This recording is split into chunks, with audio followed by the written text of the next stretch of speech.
করেছেন দেখে। আজকের যে গল্পটি সেটি মা ও ছেলের গল্প। আমার মা ও ছেলের গল্পের সিরিজের এটি অন্যতম একটি গল্প। মায়ের সাথে সন্তানের ভালোবাসাটা একটি অদ্ভুত একটা সম্পর্ক।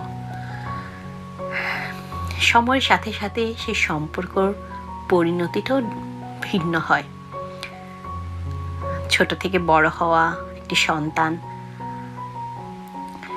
কখনো কখনো সন্তানকে মায়ের পুতুল খেলার সাথী মনে হতে পারে, আবার কখনো বন্ধু, খুব কাছের মানুষ, আবার কখনো গার্জিয়ান।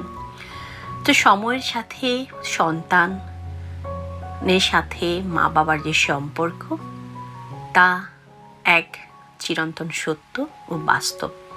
এমনই একটি বাস্তব ঘটনার অবলম্বন